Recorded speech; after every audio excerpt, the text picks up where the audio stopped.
So thank you so much for the invitation. I think it's really a good opportunity for my colleagues here at McGill to deliver such a series of the talk related to the food safety research areas that's going on at McGill. Is pretty exciting.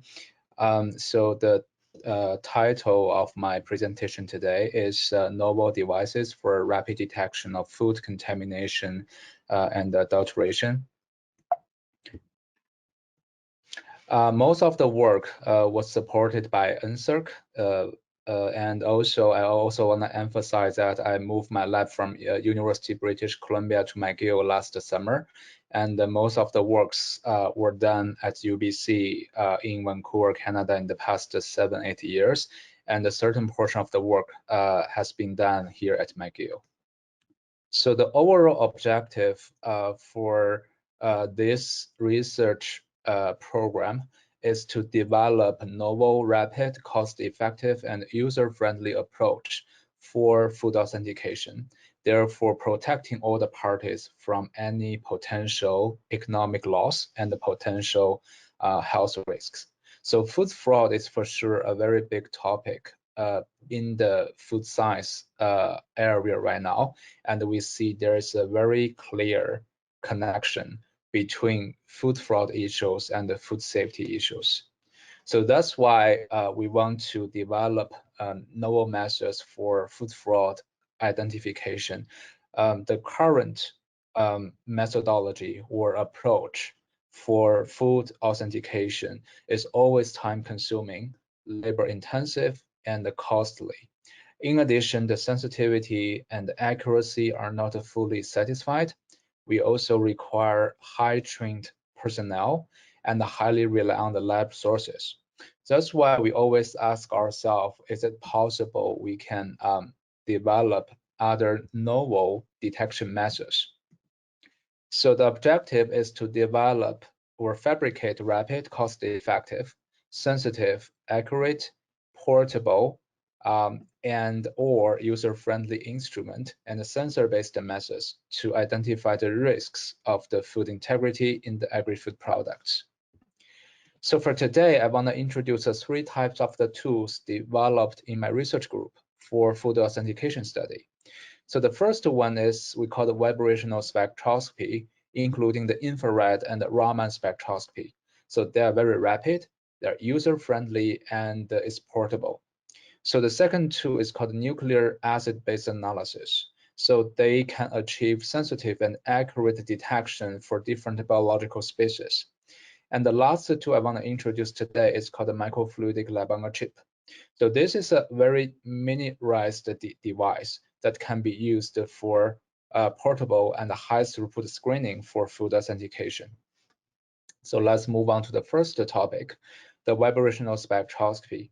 So both infrared and the Raman spectroscopy belong to this we call the vibrational spectroscopy that offer the fingerprinting features to elucidate the chemical compositions of your food samples, because the vibrational signals of the functional group within the molecule can be recorded as a spectrum. So the methodology is non-destructive, but sometimes it's less destructive. They're very rapid and they're user-friendly. So it's very similar that each human being has our own fingerprint, right? And each molecule, due to their unique chemical composition, they will have their unique fingerprinting spectral features. On the basis of this principle, we can use IR and Raman to elucidate food composition. Besides, we can reduce the size of the spectrometer to make it either portable or handheld sized. So those size of the instrument can be used for on-site or online detection to make the detection to be really user-friendly. So a key part of the spectroscopy analysis is to do the data analysis. So there are a lot of different chemometric models, or we call them multivariate statistical analysis models, that can be used to decipher the spectral features. So among that, we have the conventional chemometrics to apply either the supervised or unsupervised data analysis. In addition, we have the very advanced machine learning models. So for example, the support vector machine or the supervised neural network. So by using either the chemometrics or the machine learning, we can do a lot of analysis for the complicated Raman or IR spectral data analysis. So in my research group, we use different software, for example, Python, MATLAB, and R to do the programming and the coding in order to develop different chemometrics or machine learning models to analyze the spectral features. So I want to use an example to show you a very interesting study about fish authentication by using our portable Raman spectrometer. So before we go that, let me tell you a little bit about the story for this we call it illegal fish laundry. So how we can launder the illegally caught the tuna eventually into the US market. So this map shows the steps in order to do this illegal fish laundry in different corners of the world. So step one, you get a long line fishing vessel and register to a member country. And then you can fish all you can in the high seas without oversight and declare the number of your catch. After that, this is the step we call the transshipment. So you mix your fish in with the legally shipped fish in the high seas. And after that, you ship the catch for processing, for example, in a Southeast Asian country. And after that, you export to the United States as the product of the processing country, for example, Thailand. So this map tells you a classical example regarding the lack of the traceability in our seafood supply chain. So that's why there is a lot of a report talking about the fish mislabeling or fish fraud in your local grocery stores. So in this study, we firstly used the conventional method for fish species authentication. So the method is called the DNA barcoding. So we do the extraction of the DNA from the fish samples collected from different resources, followed by the genomic analysis to know the ID of the fish. So as a parallel study, we use our normal method, which is a portable Raman spectrometer, to directly determine the chemical composition of the fish samples. On the basis of that, we try to see if there's a correlation between the Raman data and the DNA barcoding data. So take a look at the DNA barcoding study that we performed in Metro Vancouver. So we collect around 300 fish samples from 3 different sources, including the grocery stores, the restaurants, and also the sushi venues. So let's take a look at the result. So the overall mislabeling rate of the fish samples that we collected in Metro Vancouver is around 25%.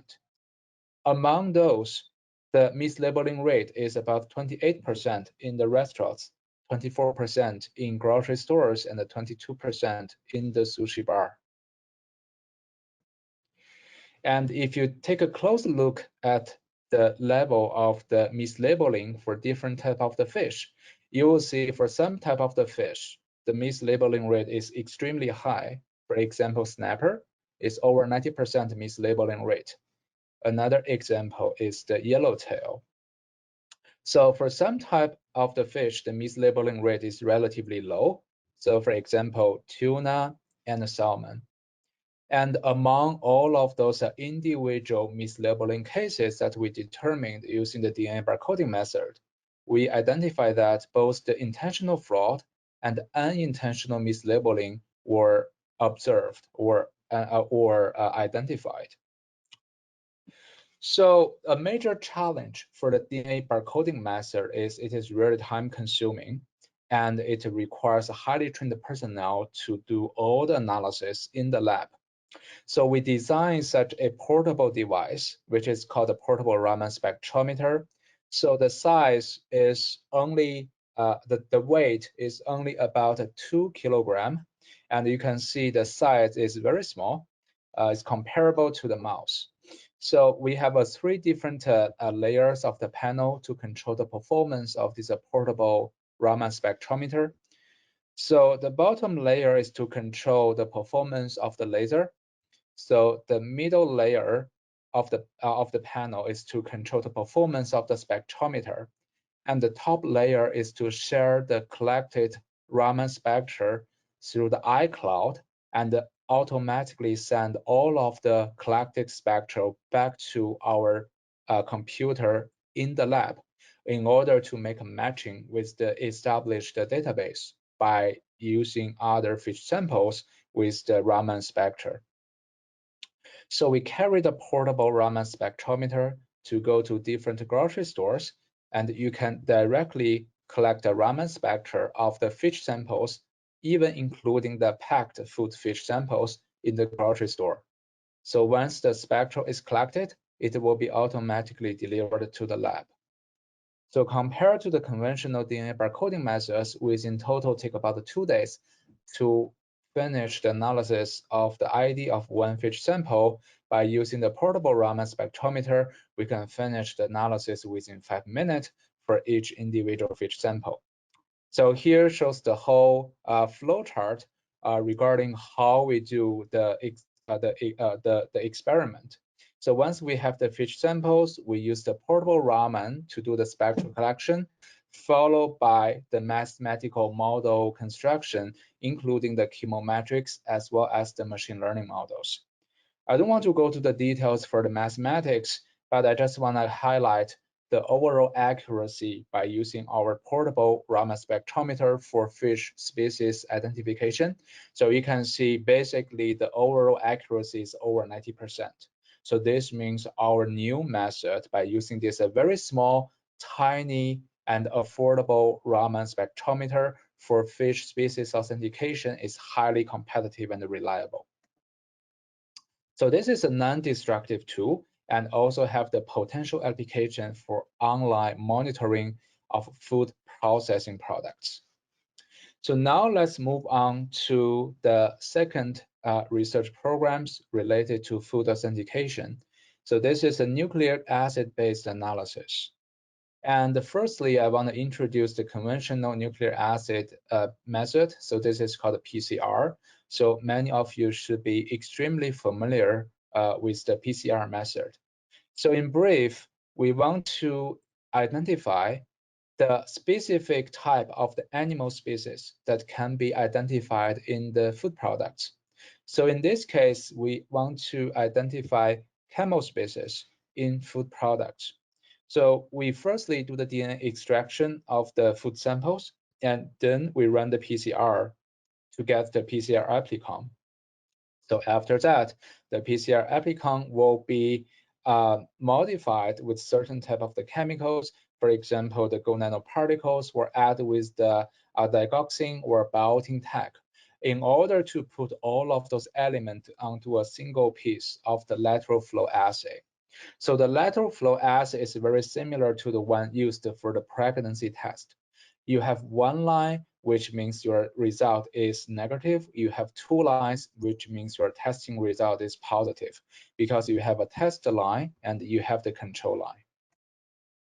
So here shows the result regarding our PCR-based lateral flow immunoassay for the detection of the camel species in the food products. So you can see the sensitivity of this PCR-based lateral flow immunoassay is 100 times higher compared to the conventional gel electrophoresis method to identify the PCR amplicon.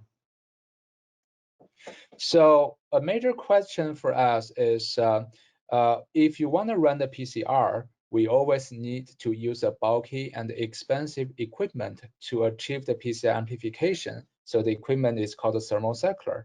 It is bulky, it is expensive, therefore it's not very friendly to be used for the on-site or in-field detection. So then we think about if we can use a novel method to replace the conventional PCR method without the reliance of the thermocycler. So the answer is we call the isothermal amplification. So in my research group, we developed two new types of the isothermal amplification for the food authentication study. So one is called loop-mediated isothermal amplification, in short, LAMP. And the other is called recombinant polymerase amplification, in short, RPA. So for the LAMP, the nucleic acid amplification can be achieved at a single temperature between 62 to 66 degrees C within an hour. For the RPA, the nucleic acid amplification can be achieved at a single temperature between 37 to 42 degrees C within 30 minutes. So in this case, we don't need to use the thermocycler anymore. We just need to use a very mini-size water bath to achieve the LAMP reaction. And for the RPA reaction, we can just use our body temperature. You use your hand to hold on the tube or the vacuum containing the whole RPA chemical reactions, and then the RPA can be completed within your hand at the body temperature. So in this case, it maximally facilitates our in-field detection rather than do the conventional PCR detection or study in the lab facility. So one example here I want to show you is how we use the isothermal amplification to achieve a very interesting juice authentication study. And so many of you may have the experience to consume pomegranate juice. So pomegranate juice is, we call it superfruit juice because it has a lot of health benefit to the consumers. It offers a high level of the antioxidants and is highly beneficial to your health. But I'm not sure if you know that or not, that the 100% pure pomegranate juice should be really, really expensive. If you can get a 1 liter of the pomegranate juice labeled as 100% purity, only with, let's say, $5.99 from a local grocery store, I can tell you this is not possible because the price for the 100% pure pomegranate juice should be way more expensive than that. So we do some local survey study to collect a lot of samples that claimed as 100% pure pomegranate juice. By using the molecular method that we designed in my research lab, we identify that those are not 100% pure pomegranate juice as they claimed. So for most of the time, it's a mixture of grape juice and apple juice, because apple juice offer you the sweetness and the grape juice offer you the color. So when you mix the grape juice with the apple juice, it's really similar to the 100% of the pomegranate juice that you can get from the grocery stores. So the whole story for this product is to design a novel method for rapid authentication of 100% pure pomegranate juice. So we use the isothermal amplification method as we presented before. So here shows the data. So we have three different panels of this figure, as you can see from here. So panel A, this is the DNA amplification using the primers for the grape, and the panel B is the primers for the apple, and the panel C is the primer for the pomegranate juice. So we see that the primer's design is highly specific that can amplify the certain type of the fruit juice, for example, the apple juice, the grape juice, and also the pomegranate juice. And the whole analysis time for the isothermal amplification of those fruit juice can be finished within 1 hour. So the conventional PCR method always take at least 3 hours. And also, we don't need any specific lab equipment such as the thermocycler. A very simple water bath should be enough to achieve the isothermal amplification. So in this case, we can use the isothermal amplification for the rapid authentication of the pomegranate juice. And it is also very useful in the sensors for rapid food safety, quality, and also the authenticity analysis. So now let's move on to the last research topic. So this is about microfluidic lab-on-a-chip platform. So our initial motivation is that there are so many lab components equipments, and also the personnel in a centralized lab settings. We think about if it is possible to miniaturize each individual component of the lab equipment and also the personnel onto a single piece of the device. So the device that we develop is called a microfluidic lab on a chip. We want all the lab components to be miniaturized and integrated onto a single piece of the small chip. So such a microfluidic device will allow rapid and high throughput screening of different type of the food samples. And in my research group, we developed two types of the microfluidic lab-on-a-chip systems so far. So one type is a polymer-based chip. So this is we call the PDMS, and the other is a paper-based microfluidic chip. So both types of the microfluidic devices are highly cost efficient. So I still want to use the pomegranate juice study as the example to show you how we can integrate the entire isothermal amplification onto a single piece of the microfluidic device. So for this project, we develop a hybrid paper polymer-based microfluidic devices. So in total, there are 7 different layers of this microfluidic device.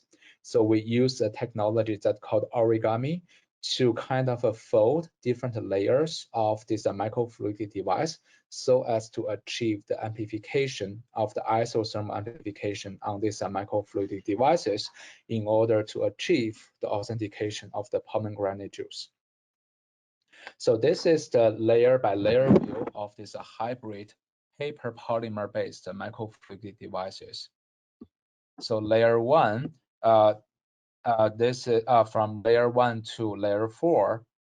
So for these 4 different layers, they were made of the Waterman number 1 filter paper, except those central area on the layer 4, which is fusion 5 paper, with the diameter of about 5 millimeter for the DNA extraction. So as you can see from the figure, the filter paper was blocked by the wax printing to define the hydrophobic areas, as you can see shown in black color. And this can facilitate the guidance of the liquid wicking.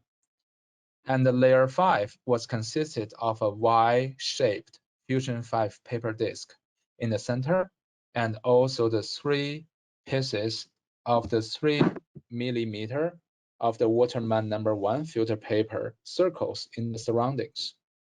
So these paper materials were sandwiched by a thin laminating film. And the layer 6, this is made of a microchip optical adhesive film and 6 pieces of a 3 millimeter Waterman number 1 filter layer of the adhesive films. And the layer 7, this is the layer to achieve the isothermal amplifications. So this is the design for this origami hybrid paper polymer-based microfluidic devices. So what I want to emphasize is that only the A has DNA that can be amplified by the isothermal amplification or the PCR primers, and the DNA will not be able to migrate horizontally on or in the cellulose paper because we use the wax printing to control the hydrophilic and the hydrophobic zones within the microfluidic devices. And then finally, we use a portable charger to achieve the temperature control because, as I mentioned before, the lamp reaction will be only available at the temperature at 60 to 63 degrees C. So the portable charger will be our heating source to facilitate the entire lamp reaction.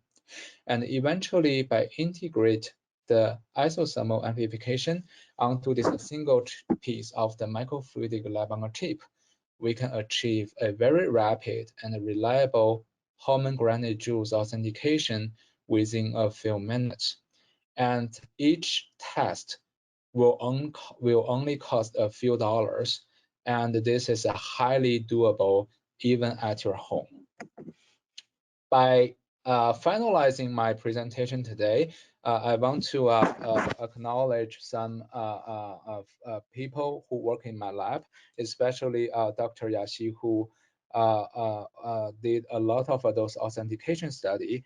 And I also want to thank my government collaborator, Canadian Food Inspection Agency, to facilitate some research collaboration. And finally, I want to thank the funding agencies, the NSERC, MITEX, and also the Peter Ward Institute for advanced studies.